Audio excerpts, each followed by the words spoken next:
we go, all the way for Jackson every day. 439, marching line, here we go, step by step. Subpoena hasn't vanished yet, left foot, right foot, down the road. Courtroom questions still are on. Here we go, don't be late. What's the day? September 8th. September 3, that's the day. September 3, circle it now. Graduation takes a final bow. Basic training, learn that right. The deposition waits outside. Here we go, 1, 2, 3. Who's still waiting? The court, you see. Here we go, all the way, marching through another day. Run that hill and climb that wall. Legal questions outlast all. Sound off, 1, 2, sound off, 3, 4. Subpoena waiting at the door. Here we go, boots on ground, marching cadence, hear that sound. 10 long weeks from start to end, then the lawyers call again. Did it vanish? No, it stayed. Was it canceled? Just delayed. Here we go, mile by mile, court papers waiting in a pile. Training changed the time and place. It didn't make him leave the case. Here we go, all the way. Bang, bang. Here we go, 439, September 3, right on time. Here we go, left, right, left. The deposition's not dead yet. Serve with honor, march with pride, then answer questions from the other side. Can you use different words, please? Sure.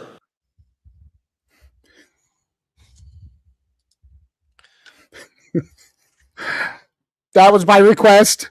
Welcome, everybody. Canton Chronicle, Sunday Night Live.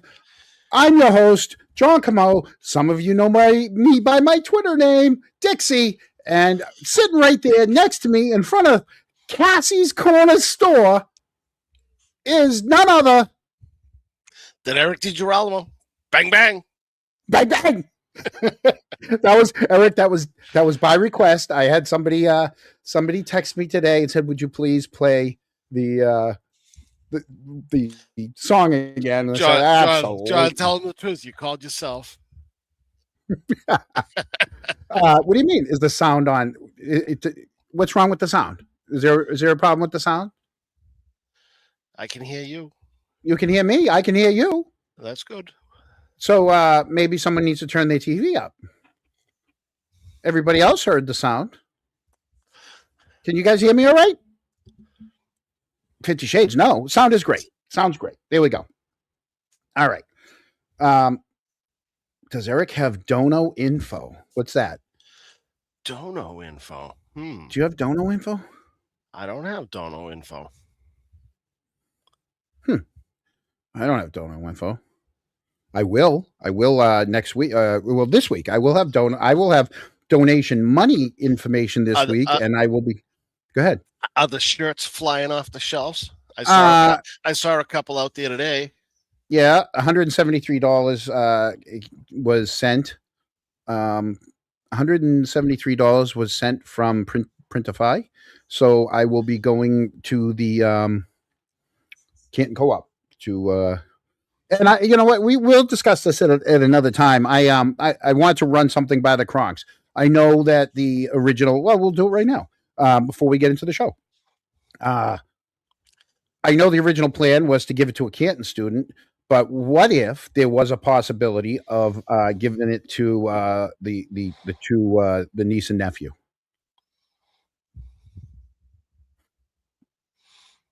Uh, But- I'm all for it as long as the O'Keefe family's okay with it. well, the nephew turns 18 this year, I gotcha. so you know, just putting that out there, Eric. So, folks, tonight we're gonna do something different. Eric, you notice I'm laid back. I'm on the couch. I don't have all my stuff in front of me. You had some of those funny brownies. No. I had some. I had some of the. I've just started with my. Where are they? Where are they? They're in there somewhere. There they are.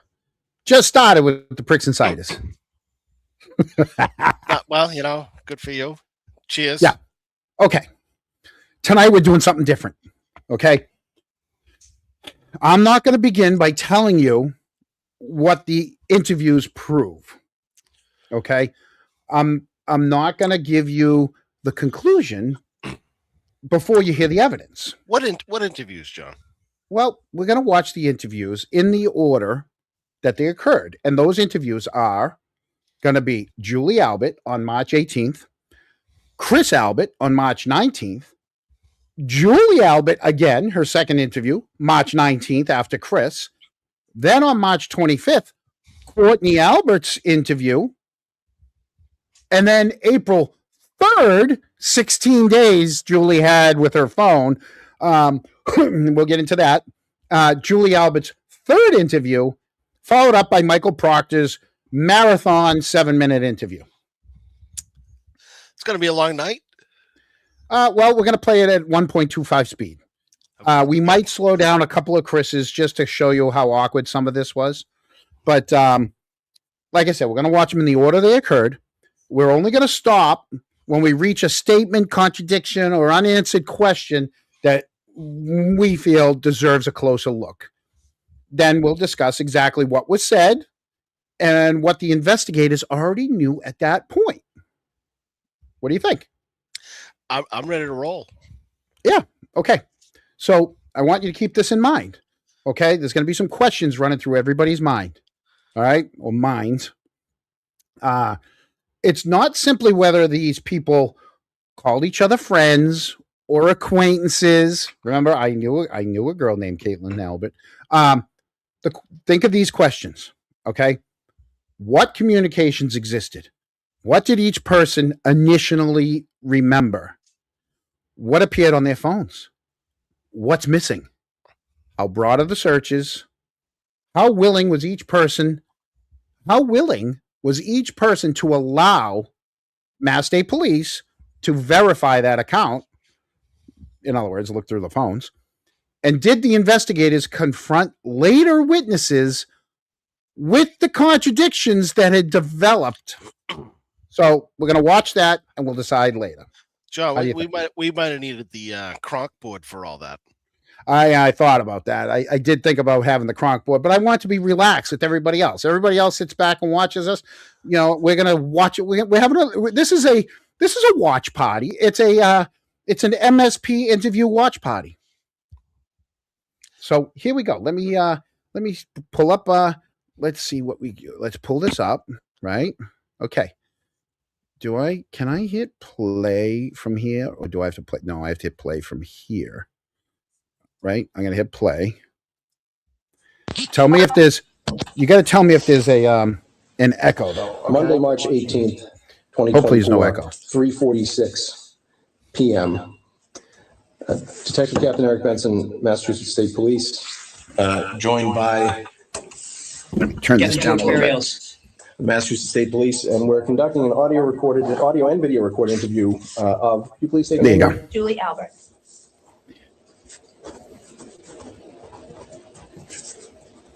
Like I said, this is going to be at just 1.25 speed.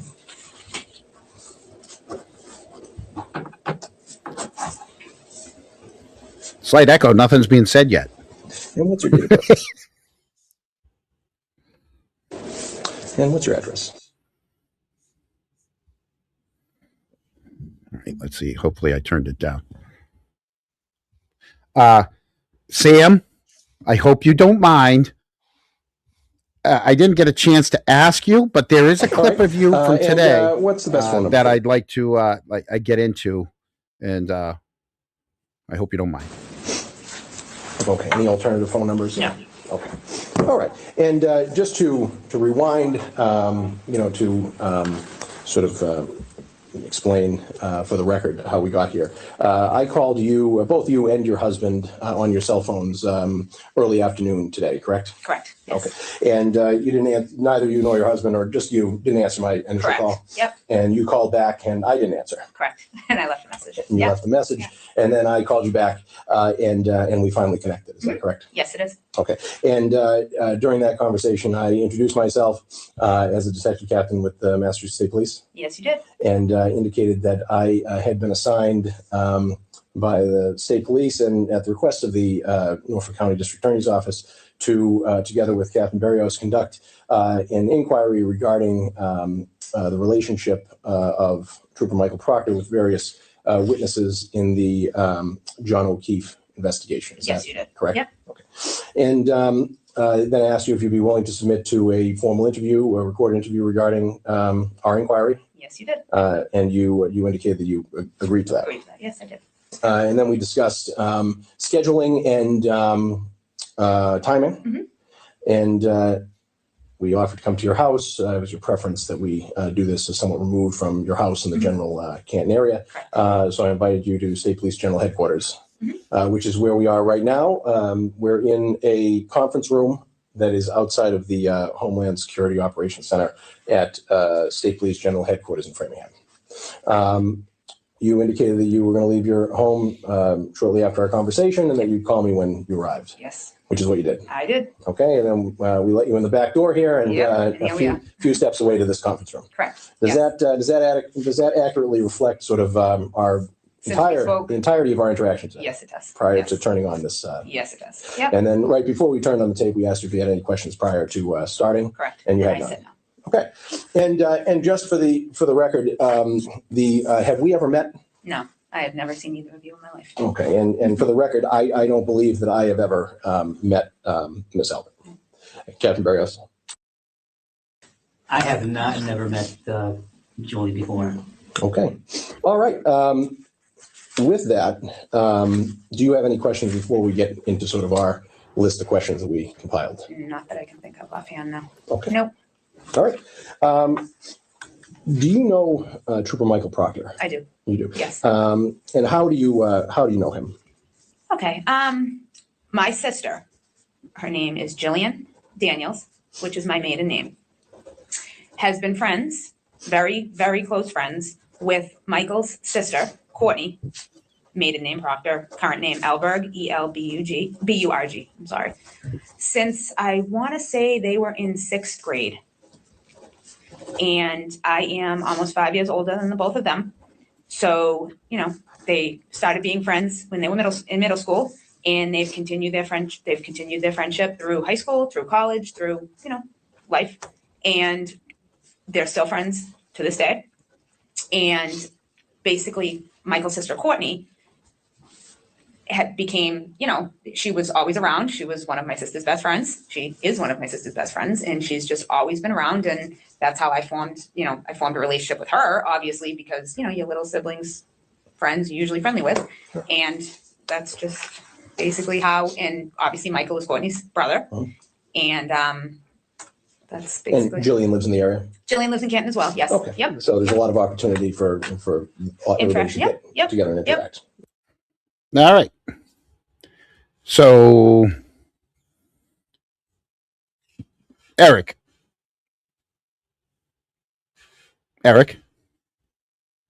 is this thing on? Oh, sorry, I had myself muted. That's all right.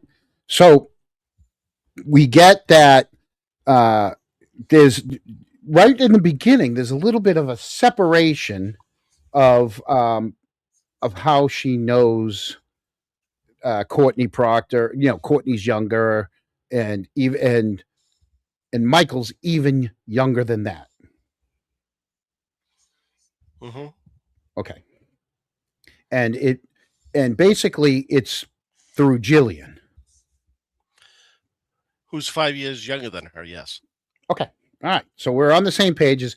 That's how this all develops. This is how it's established. This is all through Jillian, right? Everybody with us so far. Nothing major so far, right?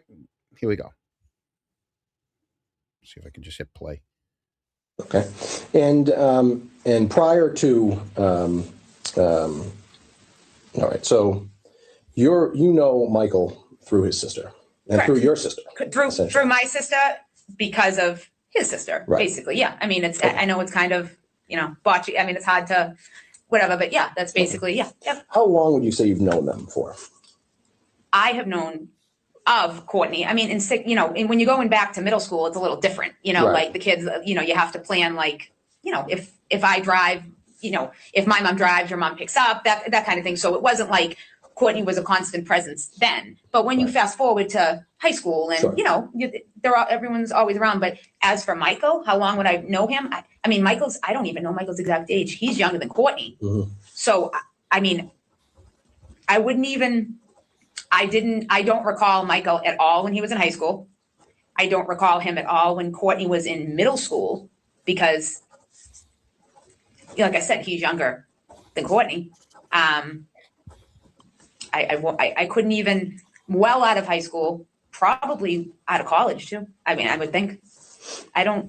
So you've known of Courtney Of Courtney, yep. since she was in the 6th grade. Since middle school, yeah. I would say sixth or seventh grade. Yeah. I can't tell you exactly the second her and my sister, Right. the friendship group formed. I Right. can't tell you exactly because it was my sister's friend And group, Michael not is mine. even younger. Yeah. So your interaction, what was your interaction with him like when you were young? You said you I don't didn't have recall him at all. I didn't even, I mean, I probably knew that Courtney had a brother, but Yeah. back then, I was almost 5 years older. So Right. they were my sister and Courtney were, they were annoying to me. You know what I mean? It's like they were my Sure. younger siblings' friends. But, as my sister and Courtney grew up, everyone grows up and you Mhm. mature and, but I mean, honestly, I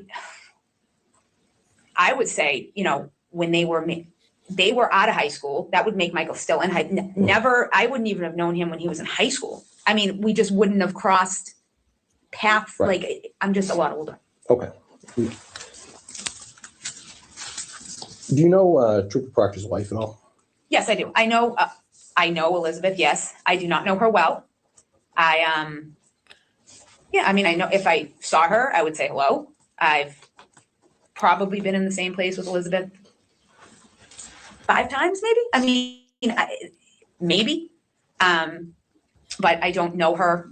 I don't know her well. We don't have she's a nice girl, but we don't have a relationship. I wouldn't. Did you know her prior to, when's the first time you'd say you met? When I met Elizabeth, oh God, maybe when they were engaged, her and Michael were engaged at one point, yeah, probably when they were engaged, I would say. Okay. I got a question, Eric.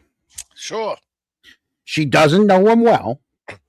He's 5 years younger than them. And the first time she met his wife is when he gets engaged to her. Yes. Okay. And your question? Well, that just kind of, if you don't know him well, but you already know his soon-to-be wife, and you only know the wife through him. It's just, I'm just putting that out there. It's like she just said, yeah, I didn't even know him. Didn't even know him. What about his wife? Nope. When'd you first meet her? Oh, when they were engaged. Okay. Yeah. So keep going. Keep going.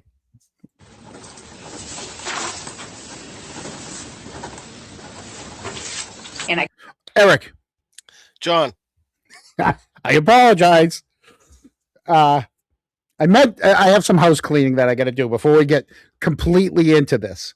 I have a question for you, and I was wondering, what is the oldest that someone can get circumcised? Excuse me? What's the oldest that someone can get circumcised. I just want to know what the cutoff date is. I'm just trying to figure out how this is relevant to this, what we're doing right here. I just want to know the cutoff. I just want to know the cutoff date. I don't have an answer for that. All right. Maybe, Okay. maybe there is no cutoff date. Oh, there's a cutoff date. Okay, as we were back to the program. Oh. So nobody gets to know why you're interested in this? It went right over your head, Eric. Maybe the chat will tell you. I gotcha. Couldn't even honestly tell you when that was. Okay.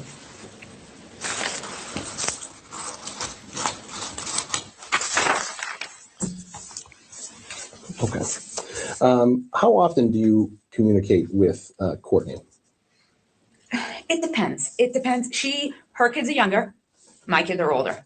I have a lot more, I guess, freedom now that she has because my kids are grown up, basically. My youngest is 16 and a half. My oldest is 25. Her kids are still in elementary school. So, I mean, it goes in spurts. Sometimes I'll talk to her a couple times a week. Sometimes I won't talk to her for 2 or 3 weeks. Sometimes I won't talk to her for a month. Sometimes it just honestly depends on life.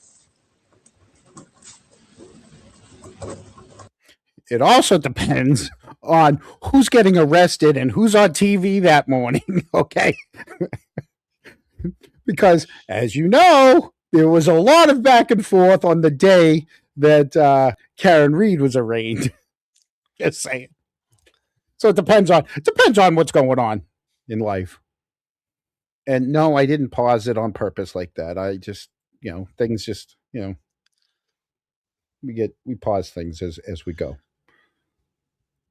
And she also has a lot of free time because she doesn't have to watch after Colin because Colin is down in Fort Jackson. Army training, John. Army training, sir. And how long has that been going on? Because obviously, your relationship with Courtney started with she was your sister's friend. Yeah. And Yep. she continues to be your sister's Oh, God, friend. yeah. Yep. And so over time, how did that dynamic work? Was it a situation where you're close to your sister and I'm she- very, very close with my sister. Yes, my sister is my best friend. And so I'm very close with my sister. And then it got to the point, when my sister and Courtney say they went out to, for a drink or to go out and they invited me to go along. Sure. Or if I went out somewhere for a drink Mhm. and I invited oh, you want to come? And she was like, oh, do you care if a couple of my friends come? Just like that. It's, Sure. And then so when Courtney was in college, I don't recall being that I would see her occasionally when everyone would come home from college and that kind of thing. But it was more so after when Courtney graduated from college. And, she met her now husband. And, things, they started dating and they were serious. And then I started having my children. And that's kind of more so too, because I had my oldest, I was 22 when I had my oldest, then I had my second son, and I was the only friend sister that had kids. So, my sister would babysit. So her friends would occasionally come babysit, or they would come over and visit the kids, or if I had a new baby, or, what that was. Sure. But so basically I would say, I'm just bad with years, but past when Courtney was in college. Okay. So, later, I would say after college, after they graduated from college. And, we all became friendlier because I didn't look at them anymore like they were the little annoying So they're more- sister you're and more friends. They're more, we're all, equals. Yeah. yes. Yep. So after Courtney graduated from college, you eventually became, closer. So Closer, but not closer, but not super. But then when things started, when Courtney met her, like I said, her now husband, and then, they got engaged and, then that stuff. And I had my kids and, then we became closer. and you started to talk to her directly as Yeah, opposed yeah. to kind of through your Through my sister sister. and stuff Yep, like that. absolutely. Yep. Okay. And Courtney, how do you usually communicate with her? Is it in person, Facebook, social media, voice calls, texts, all the above? I'm not, text, voice call, a little bit of that. I mean, as in social media, as if, you like a picture, if that's what you guys consider, social media, then yeah, of course, if she put up a picture of her kid, I'm gonna oh, that's Sure. cute, or possibly comment on it depending on my mood, or possibly press that like button. Same with Instagram, like that. So yes, I am connected to her on social media. Yes. As for, and we text and, Hey, she brings up a very good suggestion. Press that like button. Hey, folks at home, press that like button. It's free. Just saying. Just the average communication in 2024, I guess. Okay. Yeah. How about Trooper Proctor's wife, Elizabeth? Do you communicate with her a Never. lot directly? Never. So no Facebook. You're not Facebook friends with her. So I was Facebook friends with her, yes. So I guess, okay, so we'll back up. Yes, on Yeah. Facebook, we are Facebook friends, yes. I haven't been on Facebook for some time. Okay. But like on Instagram, like, yes, in that way, yes, but not text, not voice, not with that, not that way. So social media, yes, Yes. but not by phone. Correct, yes.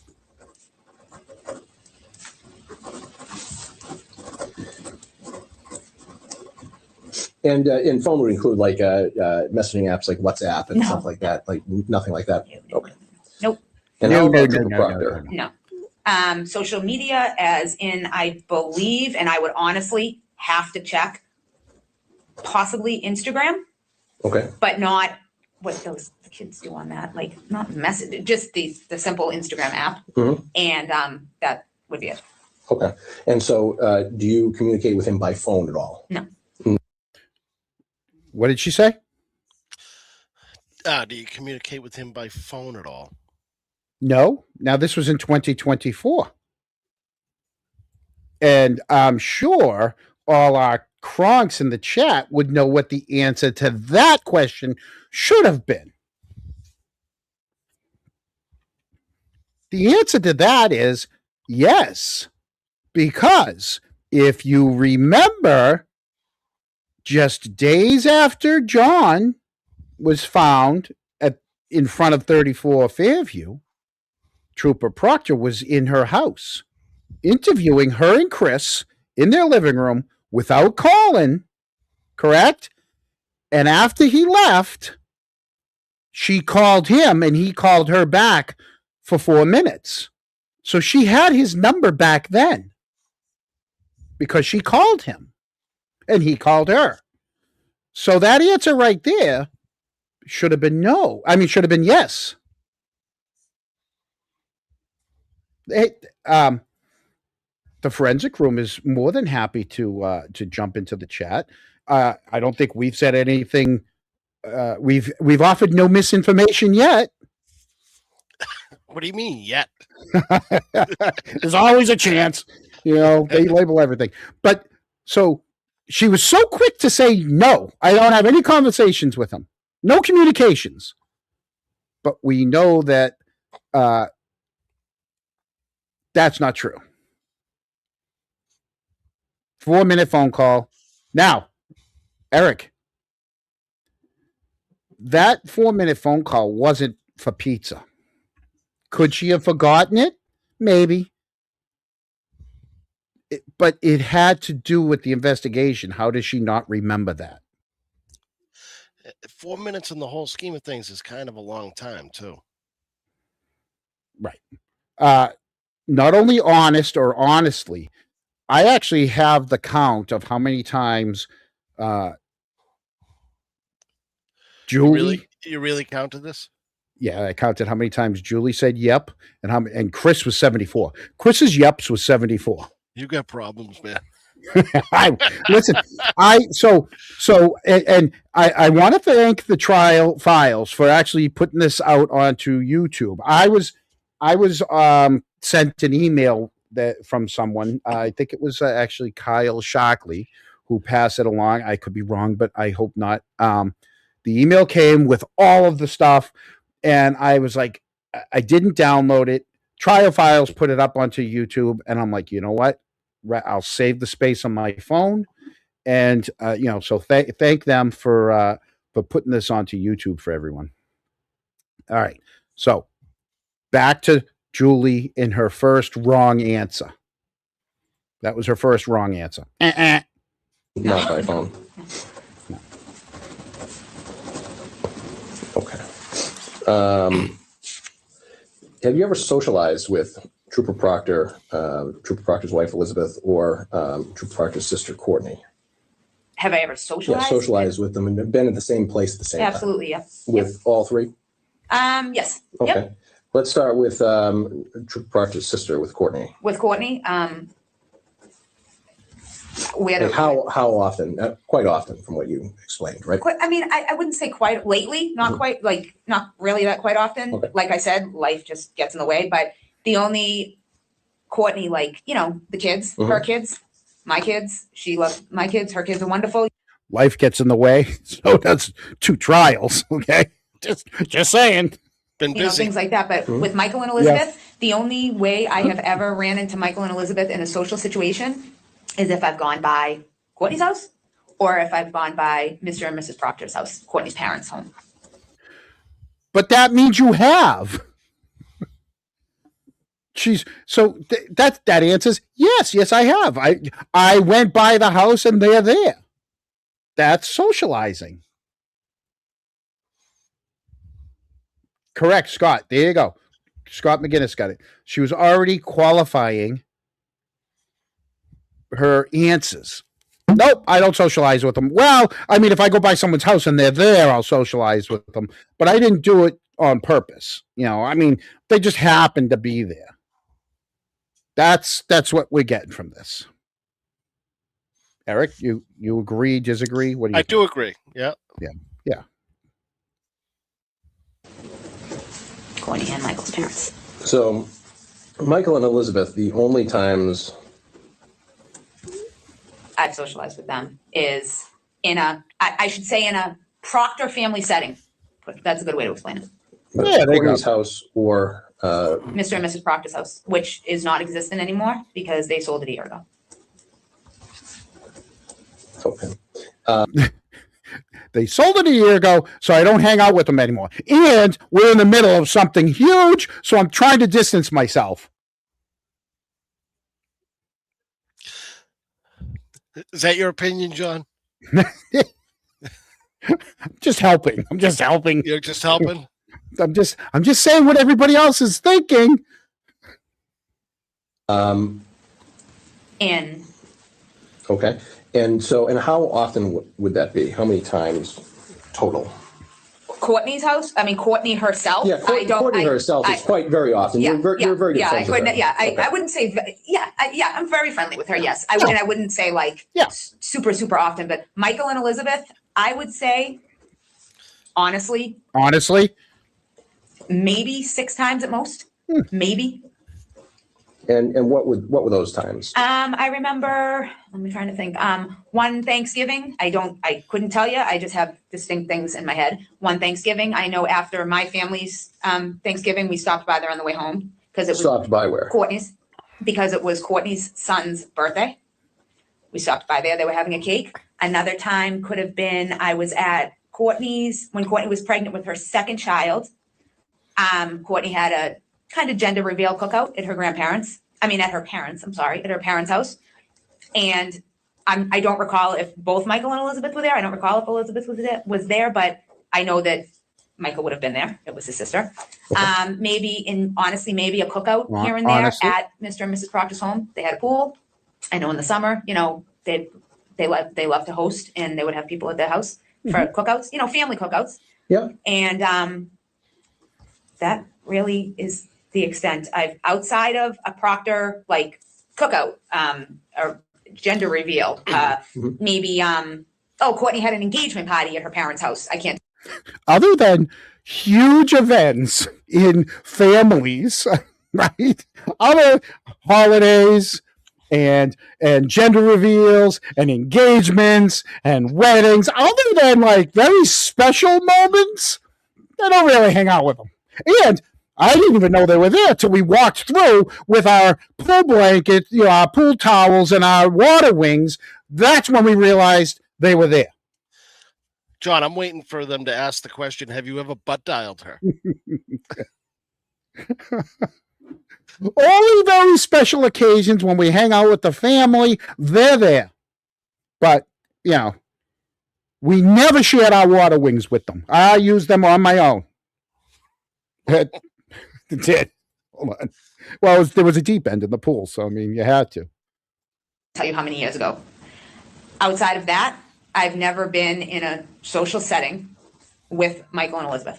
Like, never at a bar, never at, except, I'm sorry, take that back. So, Never been to the China, never been to Matt Kelly's, never been to Rosario's, Big D's. She's gonna, but take that back. social setting at Courtney's wedding. I was. Courtney and her husband's actual wedding. But other than that, Her actual wedding. Her actual wedding.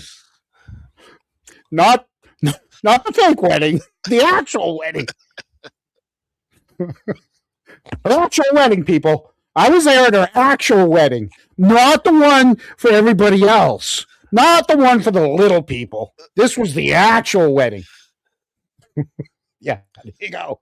Did she have a fake wedding? I think they had it up at Ponkapog at the hockey rink because it was like a mini Taylor Swift wedding for everybody that was non-actual. Here we go. like we've never, had a planned night out that we all go out together. We've never had, we'll meet at the bar or we'll this. None of that ever. All right.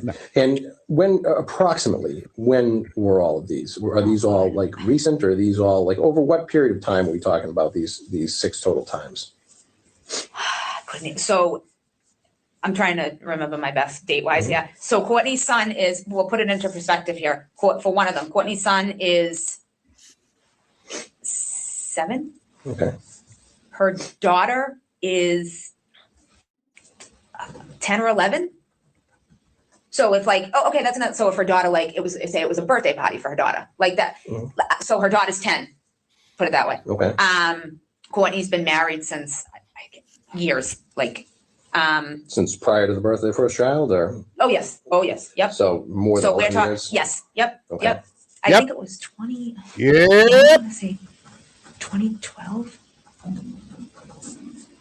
Yeah, maybe 2012, 2013 possibly. Was her 2012 wedding, area. yeah. So she's been hanging around with Courtney Proctor since she's been married, since she's had her kids, all this. And they've been to even the kids' birthday parties. Right? Mm-hmm. Okay. We need to pay attention to this because they're going to be interviewing other people and asking them how this goes. I knew we needed Yeah. that crock board. I know. Okay. And this isn't exact, I'm just trying to Sure. give you the best. This isn't like exact down to the perfect, but I'm just trying to do the best I Sure. can remember. No, and that's all that we ask. Do the When best is you can. the last time that you were in a social setting with Michael and Elizabeth Proctor? Gosh, Michael, I honest to God, I don't, a don't social know. setting? Like Yes. Well, As well, are you talking like in the same room? I'm Or- talking about in the same room, in the same setting. Yes, like the same general room. Like at the area. town club? The same event. So I'm just making myself clear here. Are we talking an event or are we talking a conference room? We're talking. Huh? Oh, right there. I just want to let you know, an event or like when I was interrogated. Yeah, more of like narrowing the scope of the question here. You tell me. Oh my God, it's great. Everything. We're talking What's events and smaller settings, but if you could just indicate which is Which is which? An event, I would say, oh my God, maybe Oh my God, possibly like COVID-y time, maybe. COVID time. Maybe that could have been the Thanksgiving, where we popped over after our my family Thanksgiving. To And wear a then, mask. I don't even recall honestly if Elizabeth was there because I have been Okay. at times at Mr. and Mrs. Proctor's over the years that Mhm. Elizabeth wasn't, or she had something going on, and there was many times, not many times, but that she would, like I saw her maybe there with the kids that I would have to really think about, and he wouldn't be there. Okay. So, and as for the both of them together, Mhm. probably 8 to 10 months ago, which Okay. would have been at Dear Marcy's office. COVID-y. You know, that little time period that we had called COVID-y. I think Mike Lockwood knows about COVID COVID. time. Did she wear a mask? Maybe she didn't know he was there. Maybe he was wearing a mask. I don't know. There was a lot of Zooms going on during We had a COVID lot time. of, we had a lot of COVID-y time. We got to check I've been told the comments are absolutely crushing it. The Kronks are crushing it tonight.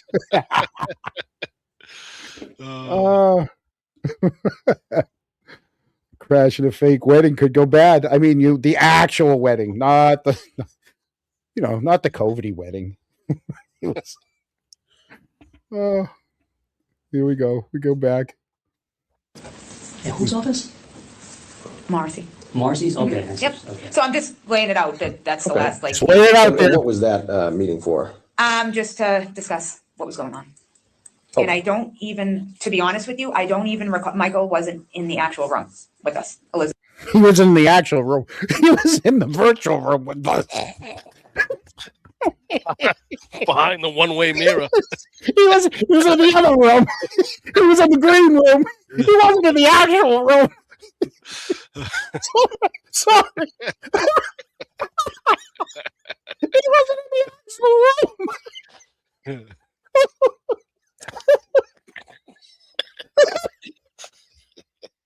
Sorry. Get it together. John, take a breath. Have a Prixon cider. Yeah, let me get you a little savior. I just crimped up. I got a cramp in my How dare you? All right. Sorry. Elizabeth was, and Michael wasn't. Okay. So the last time that you were in a, I guess, a social setting, or really any setting with both of them, is a Thanksgiving that's perhaps around COVID? Yes. Wait a minute. I know I laughed at that. Hold on a minute. I gotta just check something. I want to play that again without laughing, because he asked her. Yeah, I'm gonna. He asked her, and she said she's putting it all out there. And the last time she saw him was at the DA's office, but not in the actual room, right? I'll play it again. It's in the lobby. Okay. Yeah. So the last time that you were in a, I guess, a social setting, or really any setting with both of them, is a Thanksgiving that's perhaps around COVID? Yes. No, I know pretty much it was around, because I couldn't, I know it was COVID time, because we spent it with people we normally wouldn't have Thanksgiving with, because some people weren't having Thanksgiving. And Sure. Yep. Yeah. Yep. We spent it with us. And since the death of John O'Keefe, have you, aside from this meeting at the DA's office, have you socialized with or been in any setting together with Michael or Elizabeth Proctor and or Elizabeth? Since John died? Yes. No, I have not. Okay. No. Okay.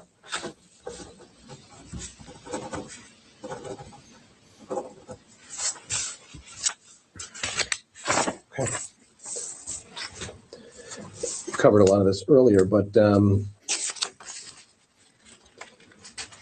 you indicated that you have been to a wedding and to some parties and social events where Michael Proctor and Elizabeth were present. What was your level of interaction with them at these events? Like at these 6 events that you referenced, the most recent being Thanksgiving, what do you talk to them extensively, or what is the nature of your interaction during these 6 Just events? honestly, everyone's in between the kitchen, the living room, the family room, and there's other family of theirs as well, not just them and me. And just small talk. They have small children, which means that their life is, if you have small children, opposed to someone like me who would have had kids that were 4 years ago, like away at Fort Jackson. Sorry. And I bet you she didn't share any of her yams with them. No Thanksgiving, no sweet potato. She didn't. Nope. He walked by, and I wasn't sharing any of my yams with him. It was COVID-y. to say 12, I can just sit and relax. They can't do so much. Just small talk, nothing Nothing crazy, just small talk. Do you speak to them a lot at these parties, or is it a situation where it's like your old friends and you talk a lot, and people who are looking at you are going to say, "Well, they're No. catching up," or No. is it a situation where No, oh, hey, what's going on? How you doing? Oh, the baby's so cute. Or, oh my God, he's getting so big. And then, on to talk with Mrs. Proctor, or on to sit with my son, or on to say hello to go get a glass of wine. No, just small talk. Hey, what's up? It's not like when I go in, it's like you'd be sitting catching up with your long lost best friend. right? No. So nobody No. who was there could reasonably, in your opinion, get the impression that you had a close relationship. No, absolutely not. So No. it was just small talk and brief catching up. Yeah, just like you'd say with an acquaintance. And was it more with Michael, more with Elizabeth, or both equal? I would 100% equal, like 100, like just like I said, like if I went into the room and sat down, and Elizabeth happened to be sitting next to me, we'd talk. Oh, is the baby sleeping at night? Or oh, is this just small talk? Mhm. Or No, it stays up all night. I can't get that thing to sleep. Well, if you rub a little whiskey on its gums, it'll go right to sleep. That's what we did in the 70s. Michael was standing in the kitchen. Oh, how's it going? How's just total small talk. Okay. Have you texted any racist stuff lately? I don't know. She didn't ask him that. Have you ever been to Michael and Elizabeth Proctor's home? One time, I can't even tell you when it was. I would honestly say I can't. I know it was pre-COVID. I just know that because I just remember certain things. And I have my son with me, my youngest son, and I just have little bits and pieces. And, But I can't and even- who do you know why you went, or who you interacted with there? Or I want to say Courtney was there as well. I really honestly can't remember, but I know Courtney and Elizabeth, but definitely Michael wasn't. Mr. and Mrs. Proctor, who are over there often, obviously their grandparents, they were not. I honestly don't remember, Okay. but I know. Who cares about the grandparents? They never asked her about her relationship with the grandparents. She's offering so much extra. She's a little extra in this, just like I was a little extra a couple minutes ago. She's a little extra in this. She's given a whole bunch of, all these other people. All they asked her is, when was the last time have you ever gone over? The question was, have you ever been to their house? One time. And, so-and-so, I can't tell you when it was. It was pre-COVID. But there's, who else was there? There was a bunch of other people, but he wasn't there. Michael wasn't there. So I couldn't ask him anything. And, but it was a ladies' night. John, when was the last time you sat across from two state troopers and answered questions and were calm, cool, and collected? She's very calm, cool, collected. I actually spent a good deal of time with a state trooper on Friday night. Yeah, Friday night. Being interrogated? No, we having a couple Pricksons. A possible source? No, he's a really good guy. No source. He's No just source. He's got no information for you. No, he's not that type of trooper. He's a really good guy, and we just frequent the same places. So let's imagine. Let's finish up her first. Her first meeting. are you confident it was on? One occasion only, and it was pre-COVID. I remember that. Do you remember if there was an event or anything, stick out about that? I honestly, I don't. Okay. I don't. Honestly, she doesn't know. Okay. Has any other member of your immediate family, ever been to Michael and Elizabeth Proctor's home? Any other member of my immediate family? Not to my no. Except when I went by, I remember I had my son with me. Okay. He was, aside from no. And was young at that time. John, yes, I want to say. I mean, he was 12 or younger, maybe. Okay. But your husband's never been there? No, as far not as to you my know? knowledge. No. Okay. And none of your other Nope, children? none of my other children. Okay. Absolutely not. I would never allow them to go over there alone. Have you or any member of your immediate family ever babysat for Michael and Elizabeth go. Proctor's children? Pay attention to these. I'm trying to honestly think back. I Honestly, may have very briefly years ago at that. I'm trying to think if it was that time, Mhm. but other than that time, no. No, I'm just thinking in my head, but other than that time, I'm just trying to think back. And I'm having a hard time remembering, honestly. honestly, she's And honestly at she's that doing her point, I best. remember Elizabeth and Michael only had their oldest son at that point. Because I remember he was sitting in a high chair, and I want to say he was maybe even a year old. Honestly, That's why I know it was a long time ago. And how was that their youngest son, you said? Or No, they have two boys, and they're old. No, this was their oldest. oldest? Oldest, okay. yes, and he is now I wouldn't even 6, 5, 6, either 5 or 6. Some Was this at your house or at their home? that was the time I was at their home. Yes, yep, Okay. and I know for a fact that was the only time I was ever at their home. here's a question really not pertaining to her. It's 2024.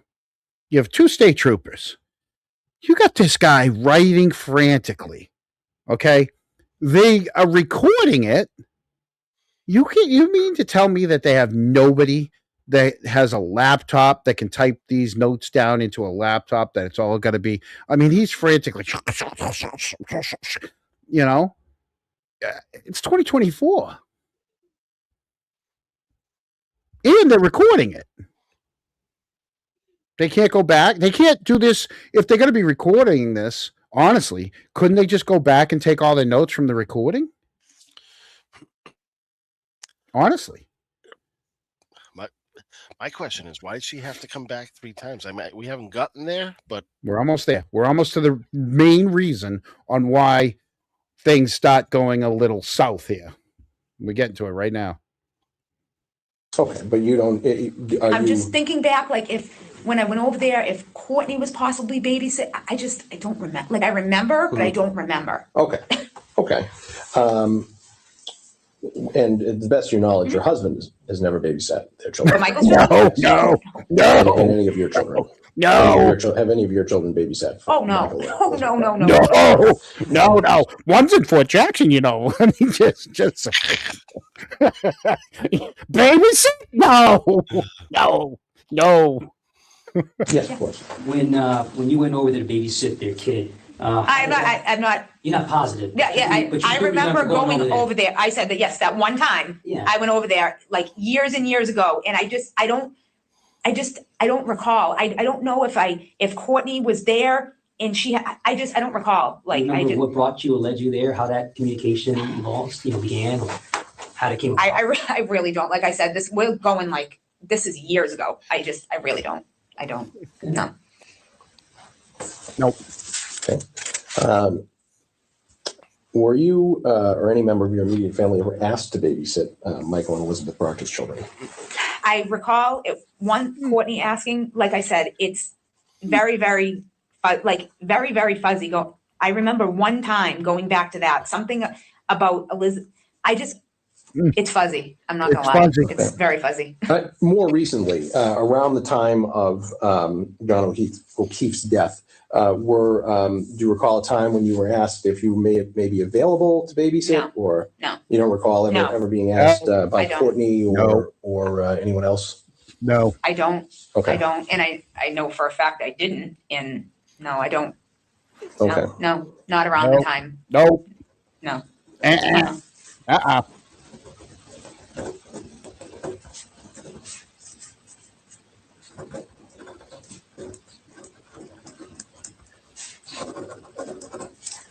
Are you familiar that there's reporting that there was an ask, that Yes. you were asked? Yep. Okay. And Okay. and Here we go. Well, I mean, right around the time, 10 days prior or something like that. Yeah, and I honestly don't recall that. Okay. I just don't recall that. But even if you were asked, you're saying that did not happen at that time. No, it did not happen at that time. Nope, Okay. absolutely not. And if Nope. you ever babysat for them, it was years prior. Years prior. Years. But we're talking Perhaps on the With- one occasion that went. perhaps on one occasion, yes, when we're saying babysat for them, not babysat multiple times. If there was, it was one time, and I'm just trying my best to remember. Okay. But around John's death, absolutely not. Nope. Uh-uh. Or anytime close to that. No. No. Did you ever indicate that you were proud of Trooper Proctor and wanted to buy him a gift? So it, again, when things happen far back, I don't have the greatest memory in the world, and Sure. it's hard to remember every little detail of your life that has gone on, but Sure. I do remember vaguely. She doesn't have a good memory. Okay. She's going to start this off. I don't have a good memory. But vaguely, I wanted to get him a gift because we'll see why. The day that Karen Reed was arrested, I do remember being overcome with emotion. Mhm. Michael Proctor, Courtney's brother, had arrested my friend, the person who took my friend's life, the person who I think took my friend's life. And I just remember being, you hear stories on the TV, you see, people, policemen making,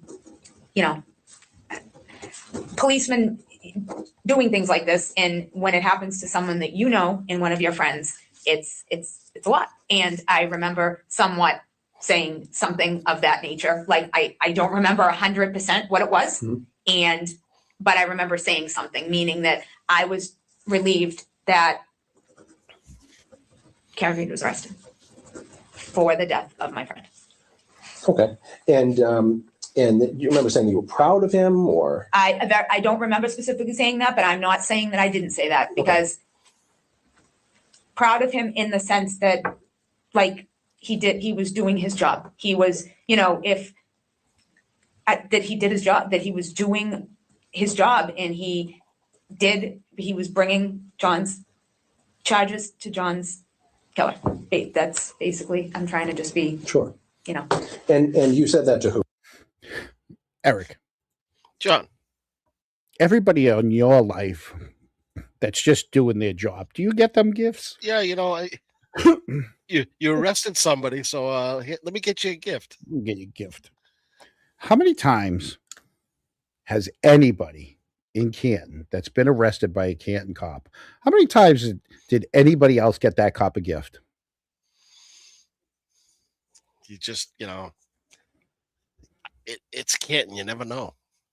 Okay. I just, it does remind me of, we've talked about this in the past.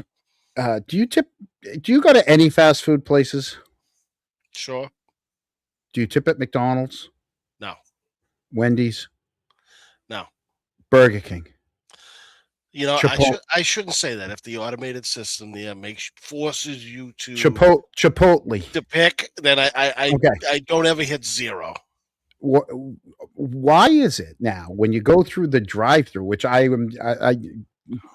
last week, I'm telling you, there's no more Dunkin' Donuts hopefully for this year at all with me. Even if you went to pay with your card, just for your coffee, they stick the machine out the window now, hoping you're going to hit a tip just for handing you a cup of coffee.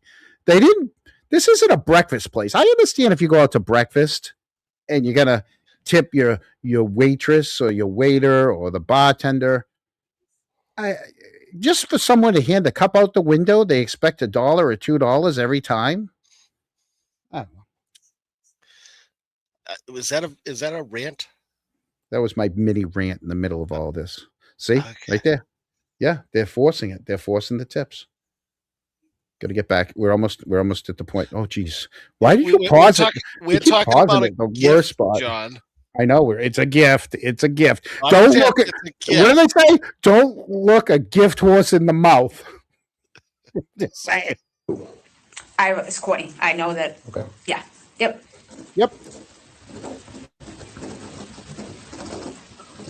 And do you remember what Courtney's response was? I don't. Honestly, I don't. I do not. Honestly. And did you ever buy him anything? No, I did not. Nothing. No. Nor, I and I'll knew answer it your was next question, sweater. nor did I buy Elizabeth anything either.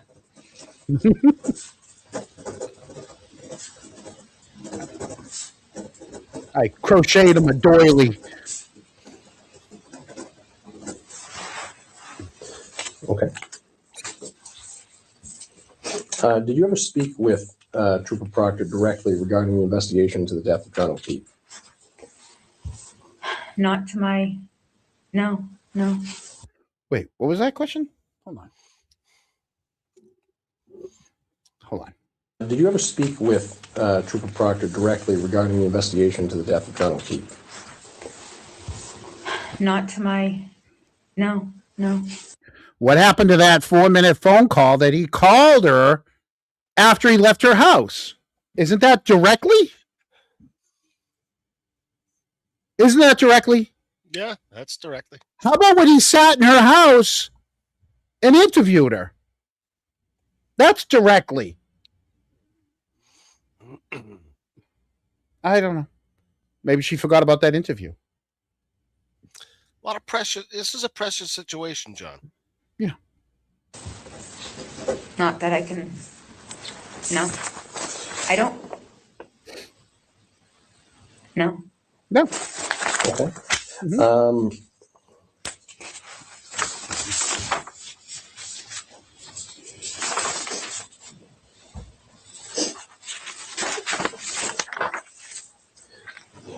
Did Courtney ever provide you with information on the investigation into the death of John O'Keefe that you believe was not public, No. even if it was perhaps about to be made public?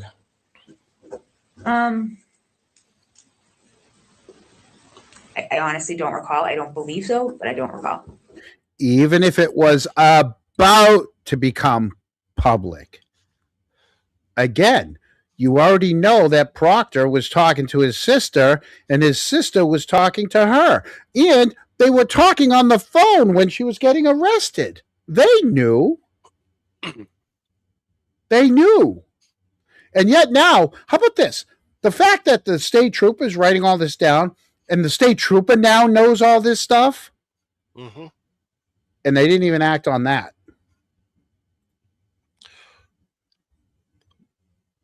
We can assume that Karen's team had all this prior to trials. I don't know. No clue. I don't know what they knew. I wasn't part of the team. Did you ever attempt to elicit information from Courtney regarding the investigation? I mean, obviously, it was your, No. Yep. friend. Yep. You know, there's a natural, and your good friend's brother is the lead investigator. Is the Yep. lead investigator. Yep. So No. you know, there it puts you in he a position said that? in the middle here that you know. What was he? The lead investigator. And your good friend's brother is the lead investigator. Yep. Investigator. So No. you know. So not only did she agree that he's the lead investigator, the state trooper called him the lead investigator. I thought he was a facilitator or he was a case manager. I thought he was the case Change. manager. They changed due to conveniency, John. Oh, okay. All right. I'm going to sneeze any minute. I got to mute my mic in a couple God seconds. bless. God bless. No, thank you. I got to get back to this. Hold on.